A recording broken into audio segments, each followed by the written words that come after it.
کرم کی کیا بات مولا تیرا۔ حافظ میر لطافت علی صاحب مدظ اللہ العالی شیخ التفسیر جامع نظامیہ سے درخواست ہے کہ اس اہم علمی تقریب میں علم حدیث کے حوالے سے گفتگو فرمائیں۔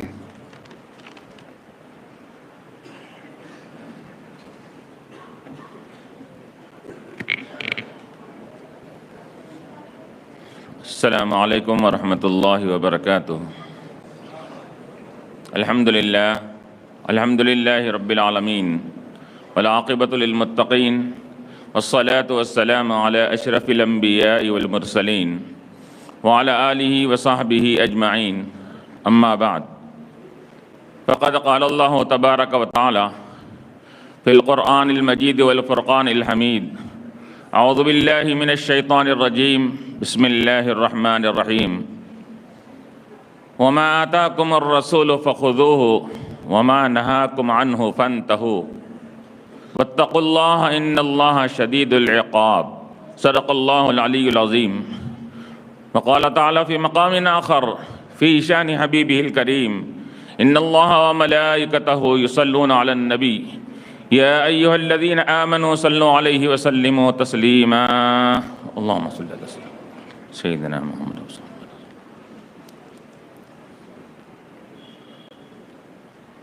اسٹیج پہ رونق افروز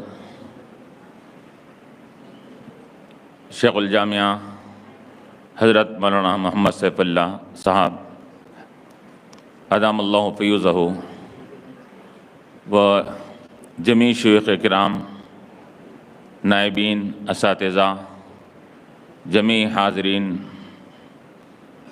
و جمیع سامعین و سامعات، آپ جانتے ہیں کہ آج کی یہ محفل یہ ختم بخاری شریف کی محفل ہے، اور بخاری شریف کس فن کی کتاب ہے اس سے بھی آپ بخوبی واقف ہیں۔ فن حدیث میں ایک اعلیٰ منفرد جامع کتاب جس کا درجہ کتاب اللہ کے بعد رکھا گیا ہے وہ ہے بخاری شریف۔ یہ علم حدیث کی اوپر مشتمل ہے، جیسا کہ مجھ کو حکم دیا گیا ہے کہ علم حدیث کے بارے میں کچھ آپ لوگوں کے سامنے گوش گزار کروں۔ یہ علم حدیث وہ فن ہے، وہ علم ہے کہ جس کے بغیر نہ قرآن سمجھ میں آ سکتا ہے، نہ کلام اللہ کو ہم سمجھ سکتے ہیں، نہ شریعت کے احکامات کو ہم سمجھ سکتے ہیں، جب تک کہ ہم علم حدیث کو نہ سمجھیں گے، علم حدیث کے اوپر ہم دسترس حاصل نہیں کریں گے، قرآن بھی ہم کو سمجھ میں نہیں آئے گا۔ اللہ تبارک و تعالیٰ نے کیا فرمایا؟ وَمَا آتَاكُمُ الرَّسُولُ فَخُذُوهُ، رسول جن جن باتوں کا حکم دیتے ہیں اس کو اختیار کرو، جن جن چیزوں سے وہ منع کرتے ہیں اس سے رک جاؤ۔ رسول علیہ السلام کے اقوال مبارکہ، آپ کے افعال مبارکہ، آپ کے تقریر مبارکہ کو یہ احادیث کہا جاتا ہے۔ اور آپ کو معلوم ہے کہ ایک ہوتی ہے وحی مطلوع اور ایک ہوتی ہے وحی غیر مطلوع۔ وحی مطلوع کسے کہتے ہیں؟ وحی یہ کلام ربانی کو کہا جاتا ہے، تو یہ وحی مطلوع اس کو کہتے ہیں جس کی تلاوت کی جاتی ہے، قرآن کریم کو وحی مطلوع کہا جاتا ہے۔ اور وحی غیر مطلوع یہ حدیث شریف کو کہا جاتا ہے۔ کیوں؟ اس وجہ سے کہ اللہ کے نبی علیہ السلام کی یہ اقوال مبارکہ، آپ کے ارشادات مبارکہ بھی وحی کے حکم میں ہیں، اس وجہ سے کیونکہ آپ اپنے زبان مبارک سے، آپ اپنے یہ افعال مبارکہ سے کوئی ایسی چیز ظاہر نہیں کرتے جو کلام ربانی کے خلاف ہو۔ وما ينطق عن الهوى ان هو الا وحی یوحى، آپ اپنے طرف سے کوئی بات نہیں کہتے، بلکہ آپ کہ جو الفاظ آپ کے اقوال مبارکہ ہوتے ہیں وہ یہ وحی الہی ہوتے ہیں۔ تو حضور پاک علیہ السلام کے اقوال کو بھی وحی کہا جاتا ہے۔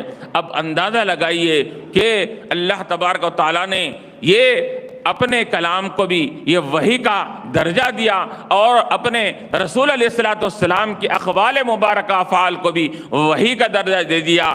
تو معلوم یہ ہوا جب تک کہ یہ دونوں کے اوپر ہم ان کا علم حاصل نہیں کریں گے اور ان کے بارے میں کما حقہ واقفیت حاصل نہیں کریں گے، ہم نہ شریعت کو سمجھ سکتے ہیں نہ شریعت کے احکامات کو ہم سمجھ سکتے ہیں۔ اللہ تبارک و تعالیٰ نے حضور پاک علیہ الصلوۃ والسلام کو وہ مقام و مرتبہ عطا فرمایا، اور آپ کے احادیث شریفہ یہ ہمارے لیے یہ مشعل راہ ہے ہمارے لیے۔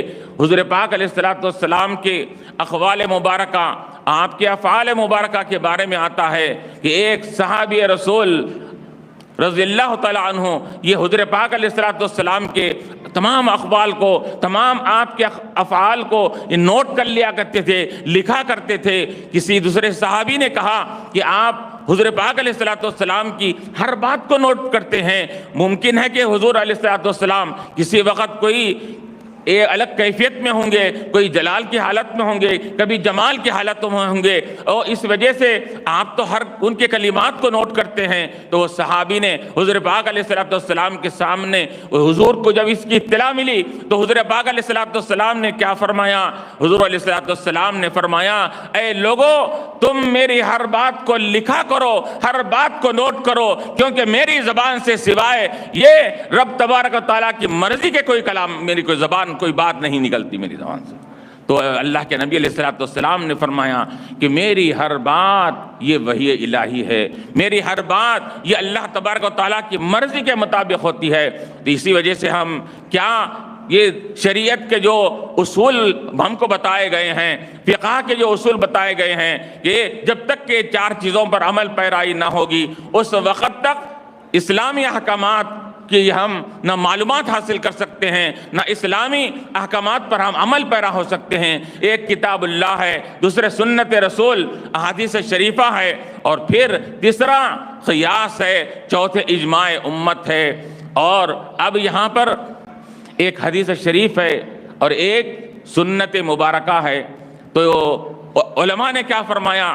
حدیث شریف یہ اور سنت میں دونوں میں کیا فرق ہے؟ تو علماء نے لکھا، اس کی وضاحت فرمائی کہ جو چیزیں حضور پاک علیہ الصلوۃ والسلام کے تمام اقوال، افعال، تمام تقاریر پر مشتمل تمام چیزوں کو احادیث کہتے ہیں، یہ حدیث کا لفظ جامع ہے، یہ تمام حضور کے اقوال کے اوپر یہ شامل ہوتا ہے۔ لیکن سنت کسے کہتے ہیں؟ تو علماء نے لکھا کہ سنت اسے ہی کہا جاتا ہے جو امت کے لیے قابل تقلید، قابل عمل ہے، اسی کو سنت کہا جاتا ہے۔ تو معلوم یہ ہوا کہ احادیث میں ناسخ بھی ہوتے ہیں، منسوخ بھی ہوتے ہیں، حضور کے کوئی خصوصیات بھی ہوتے ہیں، اور بعض چیزیں ایسی ہوتی ہیں جو حضور سے خاص تعلق رکھنے والی ہے۔ لیکن سنت کسے کہتے ہیں؟ علماء نے فرمایا سنت وہی ہے جس کا تعلق امت سے ہو، امت اس کے لیے قابل تقلید، قابل عمل ہو، اسی کو سنت کہا جاتا ہے۔